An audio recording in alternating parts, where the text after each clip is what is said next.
Deus seja louvado. Atos capítulo 21. Abra sua Bíblia por gentileza. Atos capítulo 21. Ao abrir sua Bíblia, por gentileza, permaneça com a mesma aberta, para que você possa estar conferindo se o que eu estou falando está na Bíblia ou não. Eu sempre digo isso, que pregação não é o pastor subir no púlpito e fazer a plateia rir, isso é circo. Pregador, pastor, não é subir no púlpito e ficar contando sua história. Pregação é a Bíblia, é ler o texto, explicar o texto e aplicar o texto, ponto final. Goste a plateia ou não, goste o ouvinte ou não, o pastor tem a obrigação de simplesmente expor a Bíblia, as Escrituras. O ouvinte que é amante, que ama a Cristo, que ama a sua palavra, vai submeter ao que nela está escrito. Aqueles que não, os filhos da perdição, vão, como a gente fala, entronchar a boca e não vão dar ouvidos, mas os filhos de Deus, eles se alimentam da palavra. Depois que uma igreja, Eduardo, se alimenta de mensagens dispositivas, ela não quer mais palha. Depois que uma ovelha come pastos verdejantes, ela não quer mais comer palha, ela não quer mais meninice no culto, eis que te digo, receberás isso, receberás aquilo. Ela percebe que o evangelho, ele é muito mais do que diz respeito à exposição bíblica do que o que os pastores querem dizer no púlpito. Então a sua função é conferir se o que eu estou falando está na Bíblia. Nossa igreja há mais de um ano expõe Atos dos Apóstolos. Irmãos, isso é lindo.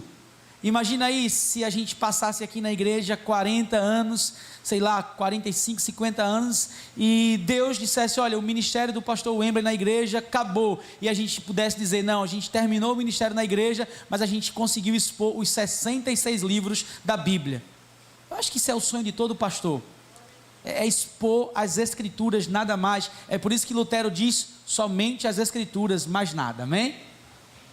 Atos, Paulo continua aqui na sua viagem missionária, ele fez uma reunião pastoral, ele orienta os pastores, ele se coloca como modelo, como exemplo, diz que servia ao Senhor com humildade, com lágrimas e perseguições. E aí Paulo agora vai para Jerusalém, e um profeta Ágapo diz a Paulo, se você for para Jerusalém, vai ser preso. Resumindo, Paulo, a casa vai cair para você, não vá para Jerusalém. E Paulo, no capítulo 21, no verso 13, vai dizer, então ele respondeu, que fazeis chorando e quebrantando-me o coração, pois estou pronto não só para ser preso, mas também para morrer em Jerusalém, pelo nome do Senhor Jesus. Paulo estava preparadíssimo para a missão que Deus delegou a ele. Ele não iria buscar atalhos, e assim Paulo o fez. Paulo chega em Jerusalém, no capítulo 21, no verso 17, e aqui, irmãos, começa uma trágica história na vida de Paulo, que ele começa a ser perseguido, a ser esbofeteado, a ser escarnecido, e nós vamos tentar minimamente hoje extrair 4, no máximo 5 lições da chegada de Paulo em Jerusalém. Se eu não conseguir terminar toda a perícope hoje, o bloco de texto, eu termino na quinta que vem, tá? Nosso desejo é concluir ainda a exposição de Atos esse ano, tá? E eu pretendo voltar em breve à exposição de Tiago e também a exposição de Romanos, amém, irmãos? Igreja bíblica é assim, somente a Escritura, nada mais que isso, irmãos. Versículo 17 do capítulo 21 de Atos, tendo nós chegado, porque nós, o escritor Lucas, médico, era companheiro de Paulo, e ele se coloca lá como que estava lá participando da viagem, tá bom? Tendo nós chegado a Jerusalém, os irmãos nos receberam com alegria. E a fama de Paulo, irmãos, já era uma fama assim, bem grande, a tal ponto que Paulo, ao chegar em Jerusalém, muitos já queriam prendê-lo, já haviam assim combinado já uma estratégia para prender Paulo, para que ele não divulgasse o nome de Jesus, para que ele não pregasse a Cristo, para que ele não continuasse com essa empreitada que ele estava de estar anunciando Jesus por onde ele passava, ganhando gregos, romanos, judeus. E Paulo estava sendo, irmãos, uma referência no que diz respeito à propagação do Evangelho. Deus estava usando Paulo muito, não apenas Paulo, mas os apóstolos também, os cristãos daquela época também. E aí, eles, olha Paulo, estão querendo te prender. Vamos fazer o seguinte, existem aqui 4 homens que fizeram o voto de Nazireu. O que é isso, o voto de Nazireu, irmãos? Eles deixaram os cabelos grandes, eles abnegaram algumas coisas, e disse, Paulo, eles vão fazer o voto, eles vão cortar os cabelos, vão raspar a cabeça, os 4, e você também vai raspar a cabeça. E você faz isso no templo, de forma pública, para que todo mundo veja que você, Paulo, ainda consegue guardar a lei. Porque as pessoas queriam prender Paulo, queriam matar Paulo, porque elas diziam, Paulo não mais guarda a lei. Paulo agora até exclui os ensinamentos de Moisés, isto é, o Pentateuco, Gênesis, Êxodo, Levítico, Número, Deuteronômio. Paulo agora se desviou da Bíblia, era o que os religiosos diziam. E Paulo pegou essa estratégia, vamos ler, irmãos, versículo 21. E foram informados a teu respeito que ensinas todos os judeus entre os gentios a se apartarem ou apartarem-se de Moisés, dizendo-lhe que não deviam circuncidar os filhos, nem andar segundo o costume da lei. A fama de Paulo era essa, que ele estava pregando contra a Bíblia, mas isso é mentira. Paulo nunca pregou contra a Bíblia, mas essa era a fama dele. No versículo 23, faz portanto que te vamos dizer, escuta o nosso conselho e faz isso, Paulo. Estão entre nós 4 homens que voluntariamente aceitaram voto de Nazireu. Toma-os, purifica-te com eles e faze a despesa, ou melhor, paga essa conta, você vai pagar para que eles possam fazer isso com você. E aí você corta o cabelo e saberão todos que não você desprezou a lei. Então essa foi a estratégia. Serginho, Paulo ia para o templo de cabeça raspada junto com 4 homens, que isso era sinônimo de um homem que guardava a lei. Então na mente das pessoas era o seguinte, Paulo ele não se desviou da lei, ele está pregando esse tal de Jesus, ele está pregando esse tal de novo caminho, mas ele continua guardando a lei. Essa era a estratégia de Paulo e dos irmãos. Mas vocês lembram que Paulo já havia sido alertado que ele iria ser o que, irmãos? No capítulo 21 ele já sabia que iria ser o quê? Ele podia fazer o que fosse, raspar cabelo da cabeça, ele podia fazer o que fosse, já estava predeterminado que ele seria o quê? Mas mesmo assim Paulo raspou a cabeça e se utilizou dessa estratégia para minimamente não ser preso, para minimamente se infiltrar no meio dos religiosos, para entrar na sinagoga, para entrar lá no templo e começar a anunciar o nome de Jesus. Mas não deu 7 dias, que era o período da purificação, prenderam foi Paulo, irmãos. A farsa, não no sentido pejorativo, mas o disfarce não deu certo. Não queriam nem saber se Paulo tinha raspado cabeça ou não, pegaram foi Paulo. E no versículo 24, nós vamos ver aqui, versículo 24, acharam? Eu que não achei, achei agora. Versículo 24, ele raspa a cabeça. Versículo 27,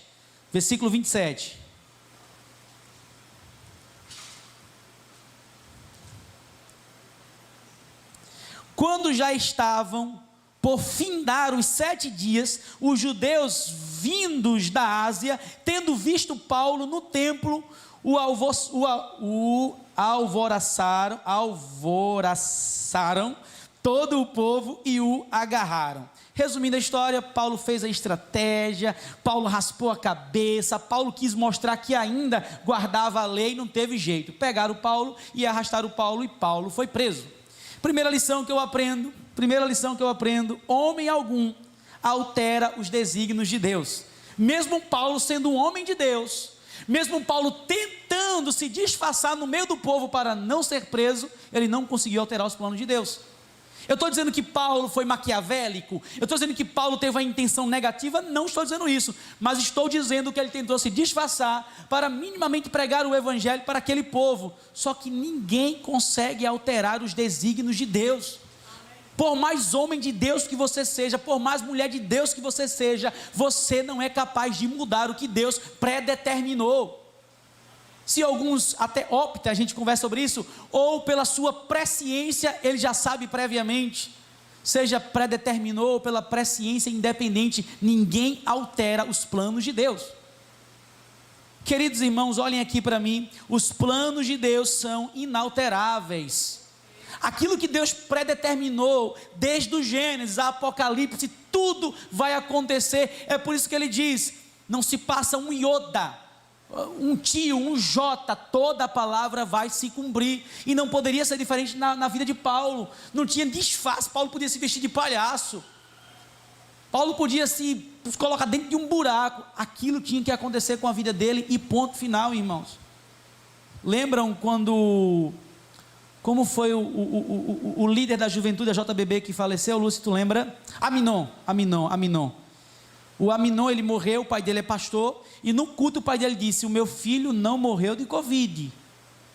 O meu filho, Deus escolheu ele, para que ele vivesse 26 anos e tantos dias, e se não fosse Covid ele iria morrer. Deus quis o levar, e o que Deus usou para o levar foi o Covid, ponto final. O pai dele muito consciente de que se não tivesse o Covid, ele iria naquele dia também, porque nada, ninguém é capaz de alterar os planos de Deus, ninguém, gente. Olha, Paulo e os amigos, os irmãos, eles tentaram, só que Deus já havia dito, Paulo, você vai chegar em Jerusalém, vai ser preso. Ágapo, o profeta, havia dito, olha, se você está passando por um deserto, e o deserto que você está passando faz parte do plano de Deus para a sua vida, é melhor você aprender a lidar com o deserto, a passar por ele, do que buscar um atalho, porque se ele lhe levou para o deserto, ninguém vai alterar isso. Se ele lhe levou para um determinado local, para que o nome dele seja glorificado, seja um local bom ou ruim, seja um local de sorrisos ou de lágrimas, você não vai alterar, eu não vou alterar. O que precisamos fazer é nos conformar e aprender a se submeter aos planos de Deus, e não querer alterá-los. Ninguém altera o plano de Deus, nem o grande apóstolo Paulo. Eu vou raspar a cabeça, vou dar uma de crente 007, vou me parecer aqui com o povo da lei, e fui preso do mesmo jeito. Não mudou em nada. O que Deus havia dito no capítulo 20 se cumpriu no capítulo 21. Então a primeira lição que eu aprendo, homem algum altera os desígnios, os planos de Deus.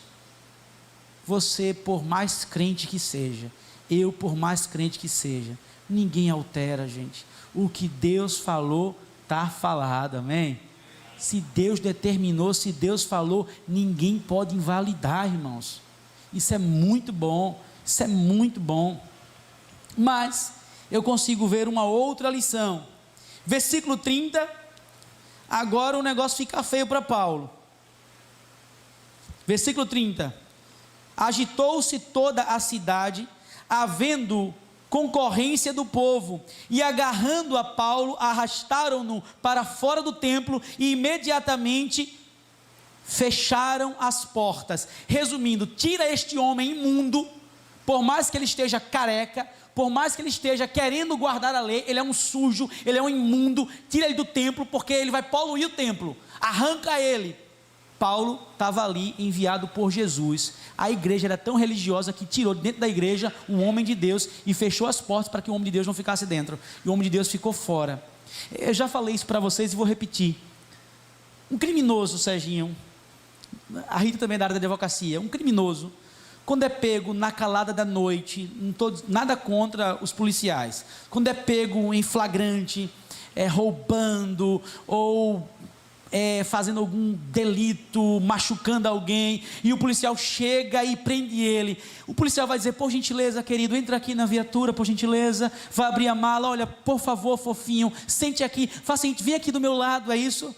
Paulo aqui era um criminoso, irmãos, já pegaram Paulo dando porrada. Eita pastor, deixa você entender, eles estavam na igreja, cultuando a Deus, saíram da igreja para espancar uma pessoa lá fora. Você consegue entender isso? É isso aqui, sou tá eu, estamos aqui todos adorando a Deus, amém, irmãos? Aí entra alguém aqui, a gente tira a pessoa daqui e vai espancar lá fora. Foi o que aconteceu, tiraram o Paulo, espancaram o Paulo lá fora da igreja. Pastor, isso não é verdade? Não. Leia aí os versículos 31 e 32, irmãos. Os versículos 31 e 32. Acharam? Procurando eles o quê? Tratar com carinho foi? Tratar com apreço? Entra aqui, querido, foi isso? Não. Procurando matá-lo, chegou ao conhecimento do comandante da força que toda a Jerusalém estava amotinada, não podia fazer motim, grupo grande, então automaticamente as autoridades chegavam para desfazer aquele motim. A gente até vê isso lá no chamado de Lucas, em The Chosen. Lucas, cobrador de impostos, é isso mesmo, The Chosen, isso. Então, versículo 32, este, levando logo soldados e centuriões, correu para o meio do povo. Ao verem chegar o comandante e os soldados, cessaram de quê, irmãos? Cessaram de quê? Tiraram Paulo do templo e eu sou nordestino, arriaram além Paulo lá fora do templo, bateram nele, esbofetearam, irmãos, mas bateram muito em Paulo, e não foi pouco não. Observem o estado que Paulo ficou de tanto apanhar dos irmãos da igreja. É difícil escutar isso, né? Aqueles que estavam na igreja espancaram um cidadão romano, que não se podia, tá? Os versículos 35 e 36 irão narrar o estado que Paulo ficou. Ao chegar às escadas, foi preciso que os soldados o carregassem por causa da violência da multidão. Verso 36, pois a massa de povo o seguia gritando, mata-o, a semelhança de Jesus, crucifica-o, crucifica-o, crucifica-o. Irmãos, eu não sei que tipo de evangelho estão pregando por aí, mas este evangelho que Paulo vivia, eu não consigo viver. Pastor, qual é a segunda lição que você aprende? O cristão verdadeiro tem que estar pronto a sofrer por Cristo. O cristão verdadeiro tem que estar pronto a sofrer por Cristo, irmãos. Levou numa face, literalmente virar outra. Você não lê Bíblia, não é, povo? Isso. Irmãos. Revidar é fácil, irmãos. Tratar com arrogância é fácil. Eu quero ver, mesmo em meio ao açoite, à perseguição, a gente testemunhar a Cristo. Testemunhar quando tudo vai bem é muito bom. Sabe, todo cristão, todo homem e mulher que aceita a Cristo como Salvador, deve estar pronto, deve estar pronta a sofrer por causa de Cristo. Vocês preferem um evangelho que minta para vocês, que diga que vai ser só bênção, que diga que vai ser só vitória, e quando você estiver passando por um deserto, você vai dizer, mas rapaz, estou frustrado com Deus, porque estou sofrendo? Ou você prefere um evangelho que lhe fale a verdade, e mesmo ao meio sofrimento, você consegue enxergar Deus cuidando de você? Eu prefiro um evangelho verdadeiro, gente. Enquanto nós estamos lutando contra os nossos próprios pecados, Paulo estava sendo agredido, porque simplesmente era fiel a Deus. Olha que diferença. Ele estava apanhando porque ele era fiel a Jesus. Segunda lição que eu aprendo: todo cristão verdadeiro, tem que estar pronto a sofrer por Cristo. Nossa geração é uma geração muito fraca. Evangelho sem cruz é heresia. Evangelho sem cruz é mentira. Evangelho sem cruz é balela. Quem quiser vir após mim, negue-se a si mesmo, tome o quê? É renúncia, é sacrifício. Evangelho sem cruz é heresia. Evangelho sem sacrifício é mentira. Eu não vou me sacrificar para ser salvo. Jesus se sacrificou para me salvar, ponto final. Eu não estou dizendo que eu preciso me sacrificar para ser salvo. Eu estou dizendo que o salvo, ele sofre perseguição por causa do nome de Jesus. Ele nada contra a maré, ele nada contra o sistema. A nossa geração é uma geração mimada, desiste com qualquer coisa. Meu irmão, sofra perseguição e tenha certeza que Deus está com você. Geração, sabe, irmãos, fraca, geração preguiçosa, não trabalha, geração acomodada, muito cheio de mimimi, os meus desejos, as minhas vontades, os meus caprichos. Irmãos, que possamos sofrer em prol do Evangelho, amém? Tendo a certeza que mesmo em meio ao sofrimento, Ele está com a gente. Quem foi que conduziu Paulo a Jerusalém? Foi Deus, o próprio Cristo. E quem permitiu Paulo ser preso e apanhar? O próprio Cristo. Por que os pastores não pregam essa parte da Bíblia? Eles pulam. Por quê? Porque eles querem iludir a plateia. Eles querem enrolar você e a mim. Você é crente, amém? Você é cristão, amém? Esteja pronto a sofrer por Cristo. Esteja pronto a sofrer por Ele. Esteja pronto a ser perseguido por Ele. É aquela mensagem: amado Timóteo, esse é o tipo de evangelho que eu quero. Esse é o tipo de evangelho que nós devemos viver. Não essa geração, sabe, fraca, que pega a parte do evangelho e exclui a cruz. Qualquer mimimi na igreja desiste, quer ir embora, quer largar, quer pedir carta, qualquer coisinha, qualquer conflito, vai embora da igreja e sai frustrado com Deus. Eu compartilhei um texto com vocês hoje. Eu não compartilhei um texto, eu compartilhei para todo mundo da igreja que eu tinha um contato. Eu compartilhei 2 pessoas que foram para um culto, 2 jovens, 2 crianças, sei lá, 2 jovens, nem lembro agora, foi Pedro que me mandou o texto. E na hora Deus falou comigo que eu sou parecido com João. Eu estou sentado e estou olhando os defeitos da igreja, e o outro está lá louvando, adorando a Deus. Geração mimimi, geração muito fraquinha, que quer fazer do culto a sua própria vontade. Que possamos aprender com Paulo, estejamos dispostos a sofrer, a morrer por Cristo, amém? Quero ver.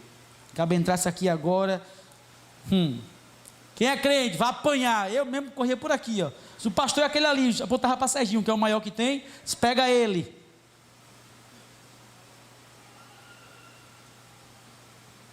O Rafael, na congregação, contou o testemunho de um livro. Eu esqueci o nome do livro, não sei se alguém lembra o nome do livro, se alguém conseguiu anotar.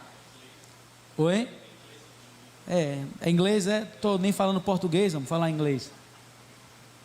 Diz que para aquele grupo de cristãos cultuar a Deus, eles fizeram um acordo: enquanto um era espancado, os demais estavam cultuando a Deus. A gente é cheio de mimimi, pisou no calo, a gente já reclama. Olhou com, irmão, não falou comigo hoje. Irmão, pelo amor de Deus, não falou, fala tu. Não abraçou, abraça você. Ô povo cheio de, sei não, viu gente, cheio de milindre. Ainda bem que aqui na comunhão não tem isso, amém? Glória a Deus, só que tem sim. Irmãos, eu aprendo 2 lições. Homem algum altera os desígnios, os planos de Deus. Nem o grande apóstolo Paulo. Pode raspar a cabeça, pode fazer o que for. Se Deus mandou você passar pelo deserto, você vai passar, amigo. E nem busque atalhos. Vale a pena passar pelo deserto, porque você lá vai glorificar a Deus, vai ficar mais maduro, vai honrar o nome dele, amém? Eu sou um tipo de crente que, se minha vida ficar tudo, minha esposa, ela é usada por Deus, porque quando está tudo bem lá em casa, ela fala: olha, te prepara, que já vem a prova. Está tudo muito calmo aqui em casa, está tudo muito calmo na igreja, vai acontecer alguma treta, já vai orar, ela me avisa. E parece que Deus escuta a voz dela, porque não dá uma semana, a treta aparece, a bronca surge, e Deus me coloca no deserto. Eu digo: mulher, fica quieta, fala mais disso não. Mas eu não posso buscar atalho, gente. Deus, vez ou outra, vai me levar para eu ser perseguido mesmo. Tiago fala, eu já expus o texto de Tiago aqui, que a provação é para nos aprovar, para que a gente possa ser mais resistentes, mais maduros, e para que possamos também testemunhar o nome dele. Então, nenhum homem algum, nenhuma mulher altera os desígnios de Deus. E a segunda lição: Paulo foi preso, apanhou, a tal ponto que o corpo dele estava mole, tiveram que segurar ele na escada. Eu gosto de repetir, eu gosto de repetir essas coisas. Se o irmão está na escada, o irmão não levou nenhum tapa, mas se o outro irmão não falar, o irmão já quer voltar para casa porque se sentiu ofendido, porque não recebeu boa noite. Dá você boa noite. Olha o povo de mimimi. Paulo subiu a escada apanhando e tiveram que segurar ele. Então, o cristão verdadeiro tem que estar pronto a sofrer por Cristo, ponto final, irmãos. O mundo está indo aqui, para cá, e a gente está indo em contramão, a gente está nadando contra a maré, amém? só serão salvos os eleitos, aqueles que andam, que nadam contra o sistema, e não vos conformeis com este mundo, com este século, mas transformai-vos pela renovação da vossa mente, né? Para que experimenteis a boa, perfeita e agradável vontade de Deus. Romanos capítulo 12. E o bom que se eu recito o texto, eu vou aqui só fazendo leitura labial e vou recitando para vocês, viu? Parceria aqui é grande, viu? Verso 37. Estou já terminando. Verso 37. O negócio aqui fica mais feio para Paulo. Paulo está, irmãos, nem conseguindo ficar de pé. O povo está querendo matar ele está sendo literalmente carregado. E mesmo ele nessa situação, fraco, ferido, sentindo dores, possivelmente ensanguentado. Eu não sei como é que se espanca alguém e não tira sangue. O texto não fala, mas dá para se entender que ele está lá ensanguentado. Eu não sei como é que se espanca alguém e não tira sangue. Então, possivelmente ensanguentado, nem conseguia ficar de pé. Aí no verso 37, custava Paulo ficar calado, gente. O cabo apanhou. É o que minha mãe dizia: apanhou para comer sabão, depois apanhou para saber que sabão não se come. Apanhou, não podia ficar quietinho ele, mas não. E quando Paulo ia sendo recolhido à fortaleza, disse ao comandante: é-me permitido dizer-te alguma coisa? O cabo está todo moído, ainda quer falar, gente. Mas o que é que ele quer falar, Sassou? O que é que ele viu? Uma multidão esperando ele ser morto. Ele disse: eita, está aqui uma oportunidade boa para pregar o evangelho. Irmãos, isso é uma diferença fora do comum do que a gente vive de evangelho. Eu estava desmaiado, tapeando. Me carrega, me leve lá para Fortaleza, me tranca, eu não quero caminhar de novo não. Eu falava para Jesus, no máximo para o guarda, só eu e ele, por causa da grade, né? E se ele tivesse a chave, eu nem queria falar para ele não entrar e continuar batendo em mim. Paulo está todo moído. Cleônio, o cabo está todo, consegue nem ficar em pé, está levantando a mão. Eu imagino Paulo com as pernas trêmulas, nem conseguindo ficar em pé. Disse: eu posso falar alguma coisa ainda? Eita, gente. É-me permitido dizer-te alguma coisa? Terceira lição que eu aprendo: nada é capaz de silenciar um verdadeiro cristão. Nada é capaz de silenciar um verdadeiro cristão. Eu vou repetir: nada é capaz, nada deve ser capaz de silenciar você se você é um verdadeiro cristão. Deixem-lhe perseguir, mas não pare de falar de Jesus, amém? Mas essa lição eu queria que ela fosse uma lição um pouco maior. Nada é capaz de silenciar um verdadeiro cristão, ponto. A perseguição, o açoite, a dor devem ser combustível para falarmos de Jesus. Paulo pegou toda aquela dor, toda aquela, sabe, aquela perseguição e usou isso como um combustível para ele poder falar de Jesus para aqueles que acabaram de bater nele, para aqueles que acabaram de espancá-lo.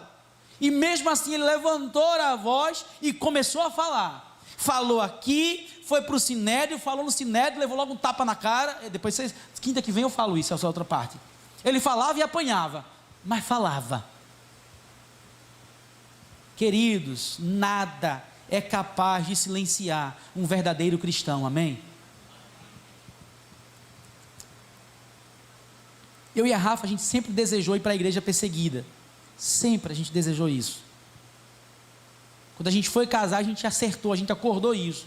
Se Deus nos mandasse para um local perseguido, nós iríamos. E Deus me deu a oportunidade de viajar de Pernambuco para Campina Grande, Rafaela, foi, não foi? Com o segundo pastor mais perseguido da Coreia do Norte. Ele foi pregar, ele não poderia, ninguém podia tirar foto dele, nem filmar a pregação, nem transmitir culto, todo mundo desligou o celular. E o pastor Ney disse: olha, Wembley, ou eu ou você temos que levar o pastor. Eu vou atender o povo da igreja, você leva ele em Campina Grande. Eu disse: pastor, eu não falo inglês, eu entendo algumas coisas. Aí ele disse: vou mandar um intérprete. Eu digo: pois mande mesmo, porque eu quero daqui para lá conversando, buzinando o ouvido dele, e daqui para lá fazendo pergunta. E ele contou um testemunho. perdoe se eu me equivocar em uma coisa ou outra do testemunho. Eu não sei se eu contei isso aqui. Ele disse que os cristãos na Coreia do Norte, eles vivem em túneis subterrâneos, né?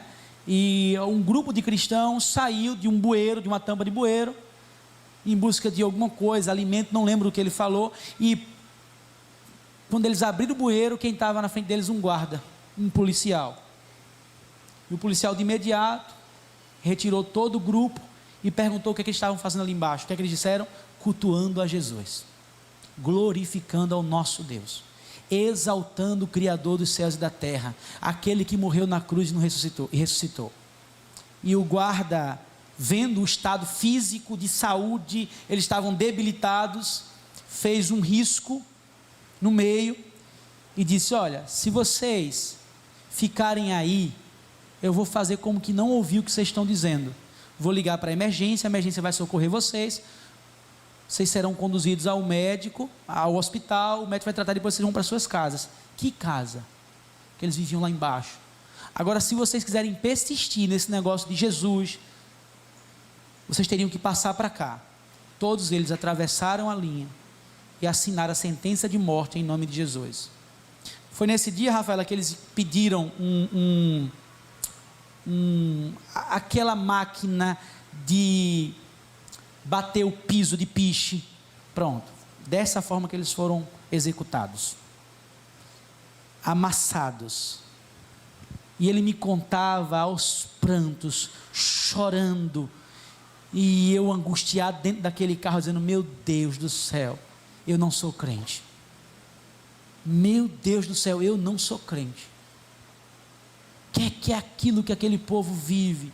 E ele disse que enquanto a máquina ia passando, eles louvavam a Deus.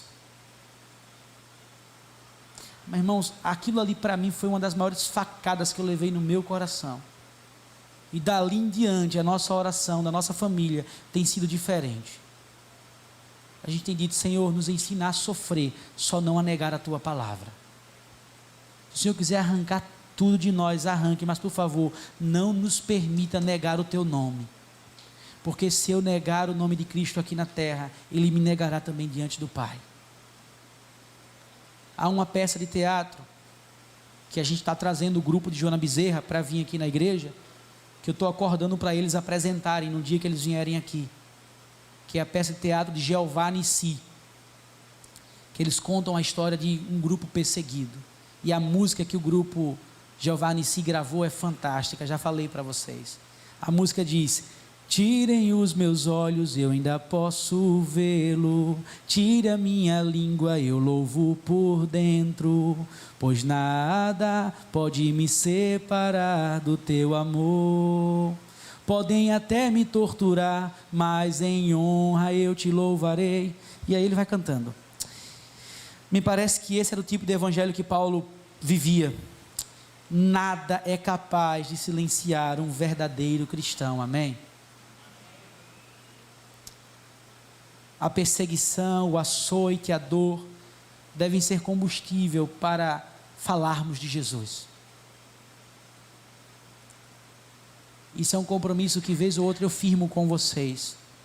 Enquanto eu estiver nessa igreja, eu vou cumprir a Bíblia, goste vocês ou não, goste minha esposa ou não. Enquanto eu também estiver cumprindo a Bíblia, que Deus me mantenha aqui. Quando eu porventura não cumprir a Bíblia, que Deus me tire. Eu nessa igreja não tenho compromisso com nenhum membro dessa igreja acima de Cristo. O meu maior compromisso aqui é a palavra de Deus, e para cumprir a palavra eu preciso ver irmão pedindo carta, irmão indo embora, que vai embora, que peça carta, mas a Bíblia vai ser priorizada nessa igreja, amém? Quero finalizar, Beron. 3 lições, vou para a 4ª e última. Homem algum altera os desígnios, os planos de Deus. Os planos de Deus são inalteráveis, amém? Ainda bem que são planos de paz. A Bíblia diz que são planos de paz. Paz não significa isenção de guerra, não significa isenção de desertos. Mesmo em meio à guerra, mesmo em meio ao deserto, Deus tem o melhor para nós, amém? O povo de Israel andou 40 anos em círculo, mas herdou a terra prometida, a Canaã tão esperada. Segunda lição: o cristão verdadeiro tem que estar pronto a sofrer por Cristo. Foi corrigido, pediu carta, é mimimi. Foi corrigido e ficou com raiva da igreja, é mimimi. Imagine um tapa. Imagine na igreja perseguida. Ficar atrás de crente mimimi, gente. Amém? Estou com raiva não, viu? É porque a nossa geração é muito frouxa. O cristão verdadeiro tem que estar pronto para sofrer por Cristo. Terceira lição: Paulo estava todo moído. Eu posso falar? Fala para apanhar mais, sujeito. Nada é capaz de silenciar um verdadeiro cristão. Tem uma música que fala que nada cala um verdadeiro adorador, né? É basicamente isso. A perseguição, o açoite, a dor devem ser combustível para falarmos de Jesus. Amém? Por fim,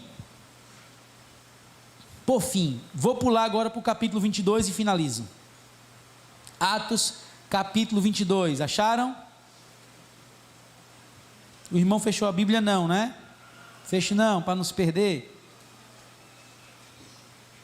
Capítulo 22. Eu vou ler com vocês. Versículo 4. Paulo aqui apresenta sua defesa. Está ouvindo aí, Rafaela? Paulo levanta a mão. Ele diz: olha, eu agora vou me defender. Eu agora vou dizer o que aconteceu comigo, porque eu estou servindo a Jesus. Irmãos, Paulo não vem, Germana, com nenhum conceito teológico a grosso modo. Depois ele vem trazendo teologia pura, mas a princípio, Paulo diz: olha, eu estava perseguindo os cristãos. Eu estava com autorização de vocês. Eu cresci aos pés de Gamaliel. Eu sou fariseu. Outra coisa, eu sou romano, ninguém pode bater em mim não. O soldado se afastou com medo. Opa, fiz besteira, não deveria bater nele. Aí ele começa a falar, Talita. Não tem Estevão? Foi eu que consenti na morte de Estevão. Eu prendia, encarcerava, açoitava e até matava cristão. Mas eu tive um encontro real com Jesus e ele mudou a minha vida. Irmãos, a pregação de Paulo nada mais foi do que: eu era isso, agora eu sou isso. Jesus Cristo mudou o meu viver. Depois ele vai trazer teologia pura, mas a princípio ele vai testemunhar da sua vida, sua conversão, quem ele era e quem ele é agora. Ele era perseguidor, agora passa a ser perseguido. Queridos, o maior testemunho de um crente é a sua própria vida. E ele diz: Gamaliel, cresci com ele aqui, vocês me conhecem. Perguntem aí ao chefe de vocês se ele não sabe quem sou eu. Se não foi ele que me deu autorização para eu prender os crentes. Todo mundo aqui sabe quem sou eu. Eu era assim, assim, assim, mas agora eu sou crente, agora eu sou cristão, agora eu tenho Jesus como meu Salvador e eu estou pronto a morrer por Ele. É a maior pregação. Não é texto pronto, não é, versículo bíblico. A maior pregação é o que Jesus fez na minha vida. Eu era cego, agora eu vejo. Eu era escravo, agora sou livre. Eu era morto, agora tenho vida. Eu ia para o inferno, agora eu vou para o céu. É a maior pregação, irmãos. E é isso que Paulo faz aqui. Versículo 4. Persegui este caminho até a morte. Ele dizendo: olha, eu persegui. Capítulo 22, versículo 4. Paulo está dizendo: eu persegui este caminho até a morte, prendendo e mantendo em cárceres homens e mulheres. Eu era perseguidor, eu era mau, eu era ruim, eu era perverso. Versículo agora 19. Eu disse: Senhor, eles bem sabem que eu encarcerava em prisão e nas sinagogas açoitava os que criam em ti. Jesus, eu escarnecia o teu nome, eu prendia as pessoas. Versículo 20: quando se derramava o sangue de Estevão, tu tua testemunha, eu também estava presente, eu vi aquela forma que mataram Estevão apedrejado. Quarta e última lição que eu aprendo: todo cristão começa a testemunhar de Cristo com a vida. Sabe qual é o problema da igreja brasileira? Que nós sabemos a Bíblia, nós sabemos os ritos, igual os religiosos, nós sabemos a postura de um religioso, mas não permitimos Cristo mudar de dentro para fora. Escarnecemos o nome de Jesus todos os dias, blasfemamos em atitudes. Uma vez eu disse aqui que eu, na minha juventude, usei droga, usei crack e fiz isso. Quando terminou um culto, um cidadão aqui da igreja me chamou ali no gabinete: por que o pastor fala do seu passado? Disse: porque eu era cego, agora eu vejo, meu irmão. Porque Jesus mudou meu viver. Eu falo isso para que as pessoas vejam quem eu era e quem eu sou hoje. Não é para o meu louvor, não, é para o louvor de Cristo. Tem necessidade de falar disso? Tem necessidade. Então arranca a Bíblia, porque Paulo começa a falar de Jesus, dizendo o que Jesus fez com ele, mudança de dentro para fora. Se minha família não vê isso, se meus pais não verem isso, se ninguém vê isso, ninguém mais vai ver não, irmãos. Se de casa o pessoal não vê que eu mudo de dentro para fora, ninguém mais vai ver. Paulo podia muito bem discursar qualquer tema teológico. Paulo conhecia tudo da lei, mas ele preferiu dizer: Jesus Cristo mudou meu viver. Eu era assim, agora eu tenho Ele como Salvador. Quem eu era, quem eu sou. Olha, vejam, sou eu Paulo, aquele que saiu daqui para perseguir. Sou eu agora, estou mudado, eu sou outra pessoa. Eu não mato mais ninguém, eu não bato mais em ninguém, eu agora estou apanhando por nome dele. Gente, que coisa linda.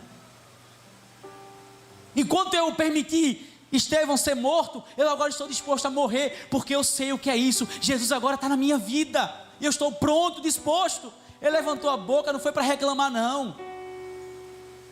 Você acosta um irmão aqui, acosta um irmão ali, o irmão faz logo cara feia, bico. Ele levantou a boca, foi para falar de Jesus, amém?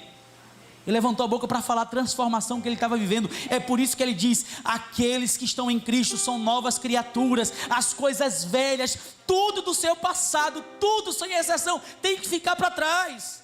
E uma nova vida, é uma nova postura, é um novo pensar, é um novo viver, é dia após dia.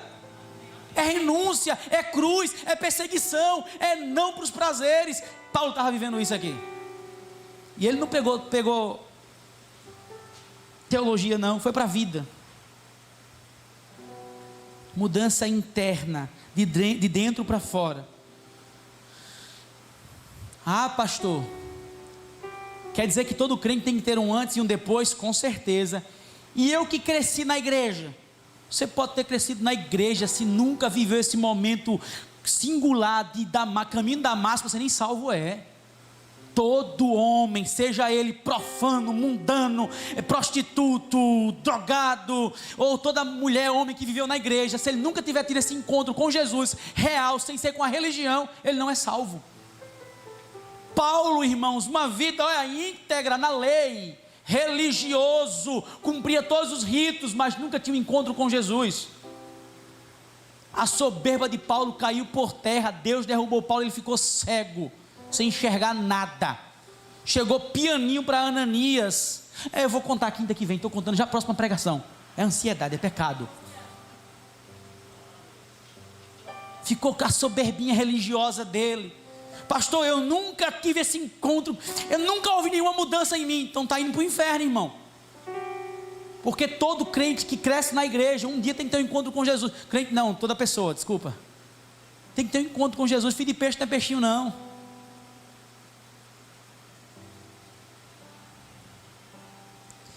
Vou finalizar.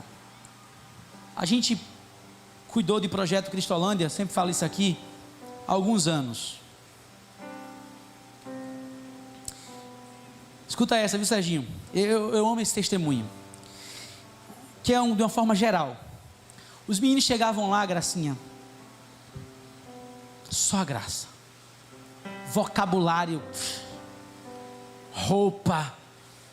E aí, meu velho, tá ligado, doido? E aí, pastor? Vocês acham que a gente se preocupava com isso? Isso é uma ação externa, roupa,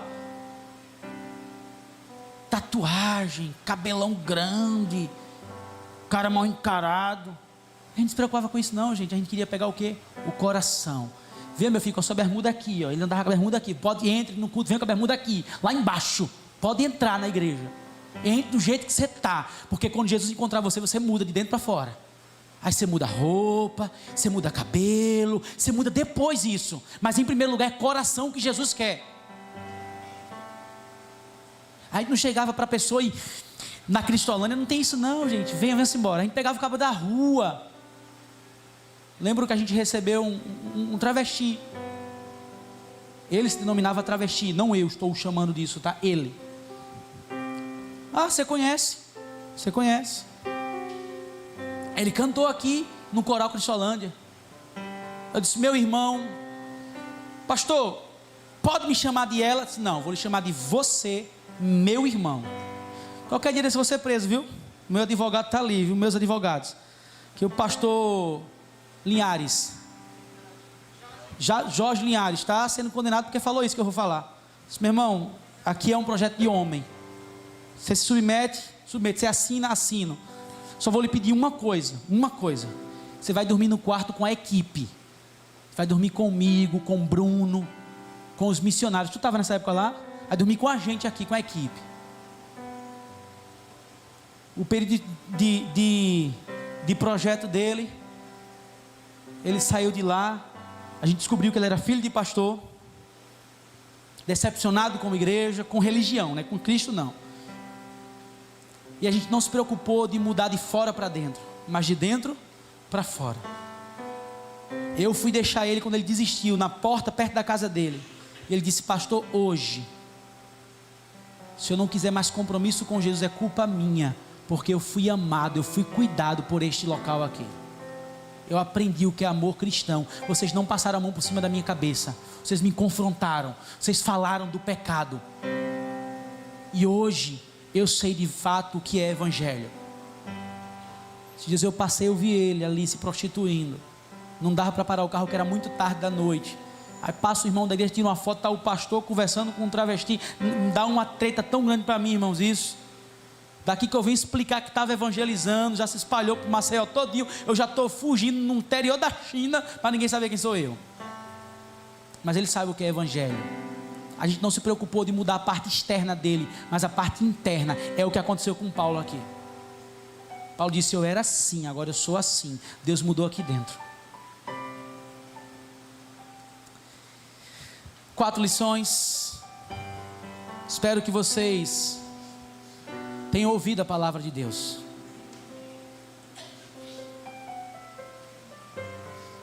Às vezes eu entro em crise, Gracinha. Eu não sinto vontade de desistir, assim, acho que vontade de desistir todo mundo sente um dia ou outro, né, quando está mal, né? Mas do evangelho eu não me vejo em outro canto a não ser no ministério. Eu não me vejo em outro canto a não ser no ministério. Eu não encontro sentido de vida em outro lugar não consigo achar. Não consigo achar, mas às vezes eu fico em crise. Gente, o povo entra na igreja da mesma forma, 1 ano e 8 meses, não mudou nada. Eu falo isso aqui abertamente. Crente aqui da igreja, 1 ano e 8 meses, não mudou nada. Faça a soma aí quantas vezes eu preguei em 1 ano e 8 meses. Fora a EBD. E olha que eu não alivio não, aqui não, gente. E tem gente que continua da mesma forma. Ah, irmã Nádia, é difícil entender isso. Eu fico perguntando, Cristo está dentro ou está fora dessa pessoa? Porque se está dentro, a pessoa continua com a mesma postura. Trata o outro mal, é arrogante, é soberbo. Não muda. Se Cristo não mudar, quem sou eu para mudar? Pai, nos perdoa, Senhor. Nos perdoa porque nós sabemos muitas coisas da lei. Sabemos a Bíblia. Mas me parece que essa transformação que Paulo viveu, que todo cristão que entregou a vida a Jesus precisa viver, é o processo de santificação. É a transformação à imagem de Cristo. Ah, Senhor, nos ajuda, Pai. Quebra o nosso coração orgulhoso. quebra o nosso coração tendencioso ao pecado, quebra o nosso coração, Pai, em nome de Jesus, para que possamos, assim como Paulo dizer, eu era isso, hoje eu sou nova criatura, as coisas velhas passaram, hoje eu sou um novo homem, uma nova mulher, porque Jesus mudou o meu viver. Obrigado, Pai, por esta noite, por esta palavra.